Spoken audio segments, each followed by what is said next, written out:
ഭൂമിയിൽ ഇന്നുവരെ ജീവിച്ചിട്ടുള്ളതിൽ വെച്ച് ഏറ്റവും ഉയരമുള്ള ഏറ്റവും ശക്തരായ മനുഷ്യർ ആരാണെന്ന് നിങ്ങൾക്കറിയാമോ? ആധുനിക ക്രെയിനുകളോ യന്ത്രങ്ങളോ ഇല്ലാതിരുന്ന കാലത്ത് നഗ്നമായ കൈകൾ കൊണ്ട് കൂറ്റൻ പർവ്വതങ്ങൾ തുരന്ന് സ്വർഗം പോലുള്ള കൊട്ടാരങ്ങൾ പണിത ഒരു ജനതയുണ്ടായിരുന്നു. അതാണ് ആദി സമൂഹം. പക്ഷേ ഇന്ന് ആ സാമ്രാജ്യം എവിടെ? ഒരൊറ്റ രാത്രി കൊണ്ട് ആ ജനതയെയും അവരുടെ അഹങ്കാരത്തെയും അള്ളാഹു ഭൂമുഖത്തു നിന്ന് എങ്ങനെയാണ് തുടച്ചു നീക്കിയത്? ആ ദുരന്തത്തിൽ നിന്നും രക്ഷപ്പെട്ട പ്രവാചകൻ ഹൂദ് നബി അലൈഹിസ്സലാമിന്റെ ജീവിതത്തിൽ എന്താണ് സംഭവിച്ചത്? ത്യാഗത്തിന്റെയും അഹങ്കാരത്തിന്റെയും നാശത്തിന്റെയും പൂർണ്ണമായ കഥയാണ് നമ്മൾ ഇന്ന് ഈ ലോങ് വീഡിയോയിലൂടെ കാണാൻ പോകുന്നത്. വീഡിയോ മുഴുവനായി കാണുക, കാരണം ചരിത്രത്തിൽ നിന്നും പഠിക്കാൻ വലിയൊരു പാഠം ഇതിലുണ്ട്. വിശുദ്ധ ഖുർആനിൽ പേരെടുത്ത് പരാമർശിച്ചിട്ടുള്ള 25 പ്രവാചകന്മാരുടെ കാലഗണനാക്രമം അനുസരിച്ച് ഹൂദ് നബി അലൈഹിസ്സലാം ഇസ്ലാമിലെ 4ാമത്തെ പ്രവാചകനാണ്.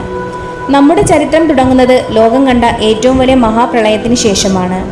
നൂഹ് നബിയുടെ കപ്പലിൽ രക്ഷപ്പെട്ട വിശ്വാസികളിൽ നിന്നാണ് ഭൂമിയിൽ വീണ്ടും മനുഷ്യവാസം ഉണ്ടാകുന്നത്. നൂഹ് നബിയുടെ മകൻ സാം എന്നവരുടെ പരമ്പരയിൽപ്പെട്ട ആദം ഇബ്നു ഔസ് എന്ന വ്യക്തിയുടെ പേരിലാണ് ഈ ജനത അറിയപ്പെട്ടത്. ഇന്നത്തെ യമനും ഒമാനും ഇടയിലുള്ള മണൽക്കുന്നുകൾ നിറഞ്ഞ അഹ്കാഫ് എന്ന വിശാലമായ താഴ്വരയിലായിരുന്നു അവർ താമസിച്ചിരുന്നത്. അള്ളാഹു അവർക്ക് നൽകിയ അനുഗ്രഹങ്ങൾ വിവരണാതീതമായിരുന്നു. ചരിത്രരേഖകൾ പ്രകാരം ആദി സമൂഹത്തിലെ ആളുകൾക്ക് ശരാശരി 10 മുതൽ 15 അടി വരെ ഉയരമുണ്ടായിരുന്നു. മല പോലെയുള്ള ശരീരബലവും കഠിനാധ്വാനം ചെയ്യാനുള്ള ശേഷിയും അവർക്കുണ്ടായിരുന്നു. അഹ്കാഫ് എന്നത് ഇന്ന് വെറുമൊരു മരുഭൂമിയാണെങ്കിലും അന്ന് അവിടെയെങ്ങും പച്ചപ്പും മനോഹരമായ കായ്ക്കനികളും നിറഞ്ഞ തോട്ടങ്ങളുമുള്ള ഒരു സ്വർഗ്ഗഭൂമിയായിരുന്നു. ശാരീരിക ശക്തി വർദ്ധിച്ചതോടെ അവർ ഭൂമിയിൽ തങ്ങളുടെ സാമ്രാജ്യം പണിയാൻ തുടങ്ങി. ഇറം എന്നായിരുന്നു അവരുടെ പ്രധാന നഗരത്തിന്റെ പേര്. ആകാശം മുട്ടുന്ന കൂറ്റൻ തൂണുകളുള്ള കൊട്ടാരങ്ങൾ അവർ നിർമ്മിച്ചു. ഖുർആനിലെ സൂറത്തുൽ ഫജ്റിൽ അള്ളാഹു ചോദിക്കുന്നുണ്ട്, തൂണുകളുള്ള ഇറം നഗരം നീ കണ്ടിട്ടില്ലേ? അതുപോലൊന്ന് ലോകത്ത് മറ്റൊരു നാട്ടിലും നിർമ്മിക്കപ്പെട്ടിട്ടില്ല. എന്നാൽ ഈ സമ്പത്തും പ്രതാപവും അവരെ അന്ധരാക്കി. നൂഹ് നബിയുടെ കാലത്തുണ്ടായ പ്രളയത്തെക്കുറിച്ചുള്ള ഓർമ്മകൾ പുതിയ തലമുറയ്ക്ക് വെറുമൊരു കഥയായി മാറി. ഈ ഭൂമിയിൽ ഞങ്ങളെക്കാൾ ശക്തിയുള്ളവർ ആരുണ്ട് എന്ന് അവർ പരസ്യമായി വിളിച്ചു പറഞ്ഞു. ഈ അഹങ്കാരത്തിലേക്കാണ് ഇബ്ലീസ് തന്റെ കുതന്ത്രങ്ങളുമായി കടന്നു വന്നത്. ഇബ്ലീസ് അവരുടെ മനസ്സിൽ തോന്നിപ്പിച്ചു, നിങ്ങൾ ഇത്രയും വലിയ ശക്തരാണ്, അപ്പോൾ നിങ്ങളുടെ ശക്തിയെ പ്രതിനിധീകരിക്കുന്ന വലിയ ദൈവങ്ങൾ നിങ്ങൾക്ക് വേണം. അങ്ങനെ അവർ കല്ലുകൾ കൊത്തി ഭീമാകാരമായ വിഗ്രഹങ്ങൾ ഉണ്ടാക്കി. സ്വദ, സമൂദ, ഹബാ എന്നിങ്ങനെ അവർ ആ വിഗ്രഹങ്ങൾക്ക് പേരിട്ടു. ലോക ചരിത്രത്തിൽ പ്രളയത്തിന് ശേഷം ആദ്യമായി വിഗ്രഹാരാധന തിരികെ വന്നത് അങ്ങനെയാണ്. നൂഹ് നബി അലൈഹിസ്സലാമിന്റെ പ്രളയത്തിന് ശേഷം വർഷങ്ങൾ കഴിഞ്ഞാണ് ഹൂദ് നബി അലൈഹിസ്സലാം ജനിക്കുന്നത്. ഇന്നത്തെ യമന്റെയും ഒമാന്റെയും അതിർത്തികൾക്കിടയിൽ കിടക്കുന്ന മണൽക്കുന്നുകൾ നിറഞ്ഞ അഹ്കാഫ് എന്ന താഴ്വരയിലായിരുന്നു അദ്ദേഹത്തിന്റെ ജനനം.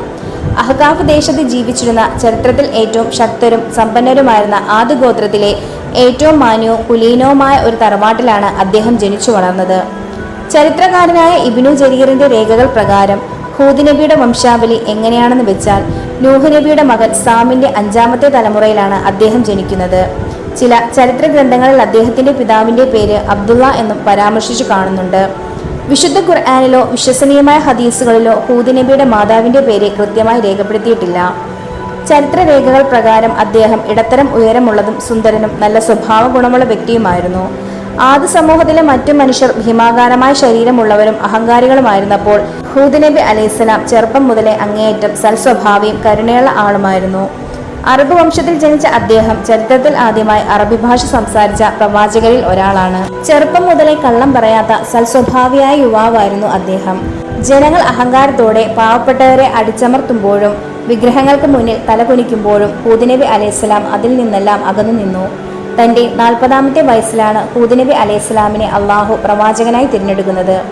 ആദ്യ ജനത സുഖലോലുപതയിലും വലിയ കൊട്ടാരങ്ങളിലെ ആഡംബരങ്ങളിലും മുഴുകി അള്ളാഹുവിനെ മറന്ന് വിഗ്രഹങ്ങൾക്ക് മുന്നിൽ തലകുനിച്ച് ജീവിക്കുന്ന കാലമായിരുന്നു അത്. ആ അന്ധകാരത്തിലേക്കാണ് അള്ളാഹുവിന്റെ കൽപ്പന നൂഹ് നബിക്ക് ലഭിക്കുന്നത്. ഹൂദ്, താങ്കൾ ആദി സമൂഹത്തിലേക്ക് പോവുക, അവരെ ഏകദൈവ വിശ്വാസത്തിലേക്ക് ക്ഷണിക്കുക.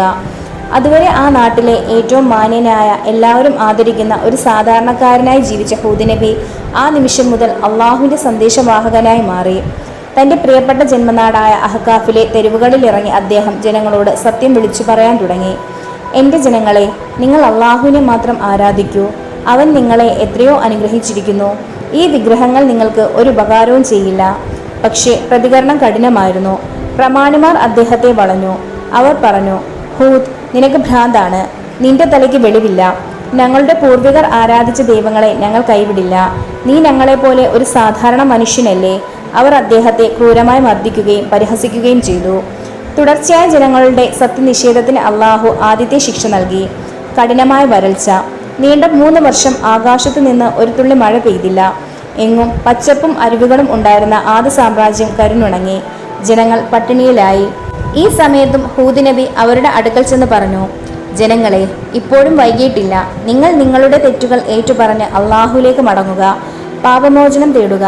അള്ളാഹു ആകാശത്തു നിന്ന് സമൃദ്ധമായി മഴ വർഷിപ്പിക്കും. നിങ്ങളുടെ ശാരീരിക കരുത്ത് ഇനിയും വർദ്ധിപ്പിച്ചു തരും. എന്നാൽ അഹങ്കാരം അവരുടെ കണ്ണുകളെ മറച്ചിരുന്നു.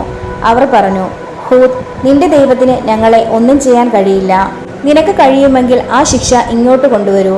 അവർ അള്ളാഹുവിന്റെ ശിക്ഷയെ പരസ്യമായി വെല്ലുവിളിച്ചു. പ്രവാചകന്റെ വാക്കുകൾ തള്ളിക്കളഞ്ഞ് അവർ തങ്ങളുടെ വിഗ്രഹങ്ങൾക്ക് പൂജ ചെയ്യാൻ ഒരു സംഘത്തെ മക്കയിലേക്ക് അയച്ചു. എന്നാൽ അള്ളാഹുവിന്റെ വിധി മറ്റൊന്നായിരുന്നു. നാട്ടിൽ 3 വർഷമായി കഠിനമായ വരൾച്ച അനുഭവിച്ചിട്ടും ആദ് സമൂഹം ഹൂദ് നബിയുടെ മുന്നിൽ തലകുനിക്കാൻ തയ്യാറായില്ല. അവർ വിചാരിച്ചത് തങ്ങളുടെ ദൈവങ്ങളായ വിഗ്രഹങ്ങൾ കോപിച്ചതുകൊണ്ടാണ് മഴ പെയ്യാത്തത് എന്നാണ്. അക്കാലത്ത് കഅബയിൽ നിലനിൽക്കുന്ന മക്കയിലെ പ്രദേശം പ്രാർത്ഥനകൾക്ക് ഉത്തരം ലഭിക്കുന്ന വിശുദ്ധ ഇടമായി അറബികൾക്കിടയിൽ അറിയപ്പെട്ടിരുന്നു. അങ്ങനെ ആദ് സമൂഹം തങ്ങളുടെ നാട്ടിലെ പ്രമുഖരായ 70ഓളം ആളുകൾ അടങ്ങുന്ന ഒരു വലിയ സംഘത്തെ മഴയ്ക്ക് വേണ്ടി പ്രാർത്ഥിക്കാൻ മക്കയിലേക്ക് അയച്ചു. ഗൈൽ ഇബ്നു അന്തർ എന്നയാളായിരുന്നു ഈ സംഘത്തിന്റെ തലവൻ. ആദ് വംശജനായ മുആവിയ എന്നയാളായിരുന്നു അന്ന് മക്ക ഭരിച്ചിരുന്നത്. മക്കയിലെത്തിയ ഈ സംഘത്തിന് അദ്ദേഹം വലിയ സ്വീകരണമാണ് നൽകിയത്. അവിടെ എത്തിയ അവർ ഹൂദ് നബിയെയും അള്ളാഹുവിനെയും മറന്ന് ദിവസങ്ങളോളം മദ്യപാനത്തിലും സുഖലോലുപതയിലും മുഴുകി ജീവിച്ചു. ഒടുവിൽ ദിവസങ്ങൾക്ക് ശേഷം അവർ മക്കയിലെ വിശുദ്ധ ഭൂമിയിൽ വെച്ച് തങ്ങളുടെ ആദ് സമൂഹത്തിന് വേണ്ടി കൈകളുയർത്തി പ്രാർത്ഥിച്ചു, ദൈവങ്ങളെ, ഞങ്ങളുടെ നാട്ടിലെ വരൾച്ച മാറ്റി ഞങ്ങൾക്ക് മഴ നൽകണമേ. അവർ പ്രാർത്ഥിച്ചു കഴിഞ്ഞ ഉടനെ ആകാശത്ത് വലിയൊരു അത്ഭുതം ദൃശ്യമായി. ഭീമാകാരമായ 3 മേഘങ്ങൾ ആകാശത്ത് പ്രത്യക്ഷപ്പെട്ടു.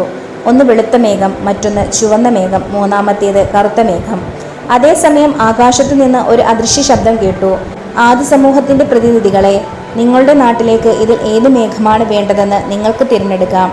സംഘത്തലവനായ ഖൈൽ ആകാശത്തേക്ക് നോക്കി ചിന്തിച്ചു. വെളുത്ത മേഘത്തിൽ മഴ കാണില്ല. ചുവന്ന മേഘം വെറും കാറ്റായിരിക്കും. കറുത്ത മേഘമാണ് നല്ല കനത്ത മഴ തരുന്നത്. അങ്ങനെ അദ്ദേഹം വിളിച്ചു പറഞ്ഞു, ഞങ്ങൾക്ക് ആ കറുത്ത മേഘം മതി. കറുത്ത മേഘം തിരഞ്ഞെടുത്ത ഖൈലിനോട് അദൃശ്യ ശബ്ദം വീണ്ടും പറഞ്ഞു, നിങ്ങൾ തിരഞ്ഞെടുത്തത് വെറുമൊരു മഴമേഘമല്ല, മറിച്ച് നിങ്ങളുടെ ആദ് സമൂഹത്തെ വേരോടെ പിഴുതെറിയാൻ പോകുന്ന കഠിനമായ ദൈവശിക്ഷയാണ്. മക്കയിൽ വെച്ച് ഖൈൽ തിരഞ്ഞെടുത്ത ആ കറുത്ത മേഘം നേരെ ആദ് സമൂഹം താമസിക്കുന്ന അഹ്കാഫ് ദേശത്തേക്ക് നീങ്ങി. ഒടുവിൽ ആ കറുത്ത ദിവസം വന്നെത്തി. ദൂരെ ആകാശത്തിന്റെ കോണിൽ വലിയൊരു കറുത്ത മേഘം പ്രത്യക്ഷപ്പെട്ടു. അത് കണ്ട ആദ് സമൂഹം സന്തോഷം കൊണ്ട് തുള്ളിച്ചാടി. ഇതാ, നമുക്ക് മഴ പെയ്യാൻ പോകുന്നു, നമ്മുടെ വരൾച്ച മാറാൻ പോകുന്നു. അവർ ആഹ്ലാദിച്ചു. എന്നാൽ ഹൂദ് നബി കരഞ്ഞുകൊണ്ട് വിളിച്ചു പറഞ്ഞു, അല്ല, അത് നിങ്ങൾ ചോദിച്ചു വാങ്ങിയ ദൈവശിക്ഷയാണ്. കഠിനമായ വേദന നൽകുന്ന കൊടും കാറ്റാണത്. പെട്ടെന്ന് പ്രകൃതി മാറിമറിഞ്ഞു. സൂര്യന്റെ വെളിച്ചം പൂർണ്ണമായി മറഞ്ഞു. ചരിത്രം കണ്ടിട്ടില്ലാത്ത വിധം അതിശക്തമായ മണൽക്കാറ്റ് വീശിയടിച്ചു. ചൂടുള്ളതും എന്നാൽ ശരീരം മരവിപ്പിക്കുന്നതുമായ മണൽക്കാറ്റ് 8 പകലുകളും 7 രാത്രികളുമാണ് ആ ദേശത്തെ ഉലച്ചുമറിച്ചത്. വലിയ കൊട്ടാരങ്ങൾ തകർന്ന് തരിപ്പണമായി മാറി. വലിയ ഈന്തപ്പനകൾ വേരോടെ പിഴുതെറിയപ്പെടുന്നത് പോലെ മല പോലെയുള്ള ആദ് മനുഷ്യർ കാറ്റിൽ പറന്നുപോയി തലകീഴായി വീണു മരിച്ചു. അള്ളാഹുവിന്റെ ശിക്ഷയിൽ നിന്നും രക്ഷപ്പെടാൻ അവർ തങ്ങളുടെ വലിയ കോട്ടകൾക്കുള്ളിൽ ഒളിച്ചു. പക്ഷേ കാറ്റ് ആ കോട്ടകളെ തകർത്ത് അവരെ പുറത്തെടുത്ത് നിലത്തടിച്ചു കൊന്നു. അഹങ്കരിച്ച ഒരു ജീവിയും അവിടെ ബാക്കിയായില്ല. അതേസമയം മക്കയിലേക്ക് പോയ ആ 70 സംഘത്തിന്റെ അവസ്ഥ എന്തായിരുന്നു എന്നറിയാമോ? ആദ് സമൂഹം നശിപ്പിക്കപ്പെട്ട അതേ സമയത്ത് തന്നെ മക്കയിൽ വെച്ച് ആ സംഘത്തിലെ ഒട്ടുമിക്ക ആളുകളെയും അള്ളാഹു മാരകമായ രോഗങ്ങളും മിന്നലുകളും അയച്ച് നശിപ്പിച്ചു കളഞ്ഞു. എന്നാൽ അതിൽ ഹൂദ് നബിയിൽ രഹസ്യമായി വിശ്വസിച്ചിരുന്ന മർസദ്, അതുപോലെ പിൽക്കാലത്ത് വലിയ ഭരണാധികാരിയായി മാറിയ ലുക്മാൻ എന്നീ 2 പേരെ മാത്രം അള്ളാഹു രക്ഷപ്പെടുത്തി. എന്നാൽ അഹ്കാഫിൽ മണൽക്കാറ്റ് എല്ലാം നശിപ്പിച്ചപ്പോഴും അവിടെ ഒരത്ഭുതം നടന്നു. അള്ളാഹുവിന്റെ കൽപ്പന പ്രകാരം ആ ഭീകരമായ കൊടുങ്കാറ്റ് വീശിയടിക്കുമ്പോഴും ഹൂദ് നബിയും അദ്ദേഹത്തിൽ വിശ്വസിച്ച ഒരു ചെറിയ കൂട്ടം വിശ്വാസികളും മാത്രം ഒരു പരുക്കും ഏൽക്കാതെ സുരക്ഷിതരായി നിന്നു. ആ മണൽക്കാറ്റ് അവരെ തൊട്ടതേയില്ല. സർവ്വതും നശിച്ച് ശവപ്പറമ്പായി മാറിയ ആ മണ്ണിൽ നിന്നും ഹൂദ് നബിയും വിശ്വാസികളും പിന്നീട് യമനിലെ ഹലർമൗത്ത് എന്ന പ്രദേശത്തേക്ക് പലായനം ചെയ്തു. അവിടെ അദ്ദേഹം സമാധാനത്തോടെ ജീവിച്ചു. പിന്നീട് വന്ന സ്വാലിഹ് നബിയുടെ സമൂഹമായ സമൂദ് ജനതയ്ക്ക് അദ്ദേഹം വഴികാട്ടിയായി. ചരിത്രകാരന്മാരുടെ അഭിപ്രായത്തിൽ 150-ലധികം വർഷം ജീവിച്ച ശേഷമാണ് ഹൂദ് നബി മരണപ്പെടുന്നത്. യമനിലെ ഹലർമൗത്തിലുള്ള ഒരു കുന്നിൻ മുകളിലാണ് ഇന്നും അദ്ദേഹത്തിന്റെ മഖബറ സ്ഥിതി ചെയ്യുന്നത്. നമ്മൾ സാധാരണയായി പ്രവാചകന്മാരുടെ ചരിത്രം കേൾക്കുമ്പോൾ അവരുടെ ഭാര്യയുടെയും മക്കളുടെയും പേരുകൾ കൃത്യമായി കേൾക്കാറുണ്ട്. എന്നാൽ വിശുദ്ധ ഖുർആനിലോ വിശ്വസനീയമായ ഹദീസുകളിലോ ഹൂദ് നബിയുടെ ഭാര്യയുടെയോ മക്കളുടെയോ പേരുകൾ അള്ളാഹു പരാമർശിച്ചിട്ടില്ല.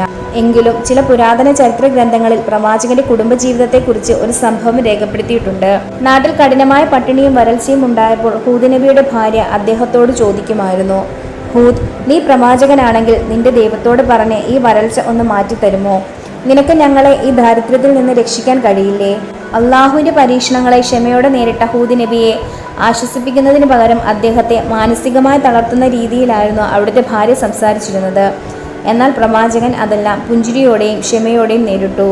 സ്വന്തം വീട്ടിൽ നിന്ന് പോലും പരിഹാസങ്ങൾ കേട്ടിട്ടും അദ്ദേഹം അള്ളാഹുവിലുള്ള വിശ്വാസം കൈവിട്ടില്ല. അതുപോലെ തന്നെ അദ്ദേഹത്തിന്റെ മക്കളെക്കുറിച്ച് ചരിത്രകാരന്മാർ പറയുന്നത്, ആദ്യ സമൂഹത്തിലേക്ക് അള്ളാഹുവിന്റെ ഭയങ്കരമായ കൊടുങ്കാറ്റ് വീശിയടിച്ചപ്പോൾ ഹൂദ് നബിയോടൊപ്പം അദ്ദേഹത്തിന്റെ മക്കളും വിശ്വാസികളായ കുടുംബാംഗങ്ങളും രക്ഷപ്പെട്ടിരുന്നു എന്നാണ്. ആ നാശത്തിനു ശേഷം യമനിലെ ഹളർമൗത്ത് എന്ന പ്രദേശത്തേക്ക് പലായനം ചെയ്ത ഹൂദ് നബിയുടെ കൂടെയുണ്ടായിരുന്ന വിശ്വാസികളിലൂടെയും മക്കളിലൂടെയുമാണ് പിന്നീട് ആ പ്രദേശത്ത് പുതിയൊരു അറബ് ജനവിഭാഗം വളർന്നു വരുന്നത്. ഖുർആൻ ഹൂദ് നബിയുടെ ഭാര്യയുടെ പോലെയുള്ളവരുടെ പേരുകൾ എടുത്തു പറയാത്തത് ആ പേരുകളേക്കാൾ ഉപരി ആ ചരിത്രത്തിൽ നിന്നും മനുഷ്യർ പഠിക്കേണ്ട ഗുണപാഠങ്ങൾക്ക് പ്രാധാന്യം നൽകാൻ വേണ്ടിയാണ്. കൂട്ടുകാരെ, ഹൂദ് നബിയുടെ ചരിത്രം നമ്മെ പഠിപ്പിക്കുന്നത് ഒന്ന് മാത്രമാണ്: ഈ ഭൂമിയിൽ നമ്മൾ നേടുന്ന സമ്പത്തോ ശാരീരിക ശക്തിയോ സാങ്കേതിക വിദ്യയോ ഒന്നും അള്ളാഹുവിന്റെ മുന്നിൽ വലുതല്ല. അഹങ്കാരം മനുഷ്യനെ നാശത്തിലേക്ക് മാത്രമേ നയിക്കൂ. ഈ ചരിത്രം നിങ്ങളിൽ വലിയൊരു ചിന്ത ഉണ്ടാക്കിയെന്ന് ഞാൻ വിശ്വസിക്കുന്നു. വീഡിയോ ഇഷ്ടമായെങ്കിൽ തീർച്ചയായും ലൈക്ക് ചെയ്യുക. നിങ്ങളുടെ അഭിപ്രായങ്ങൾ താഴെ കമൻറ്റ് ചെയ്യുക. ഇതുപോലുള്ള കൂടുതൽ പ്രവാചക ചരിത്രങ്ങൾക്കായി ഈ ചാനൽ ഇപ്പോൾ തന്നെ സബ്സ്ക്രൈബ് ചെയ്യുക.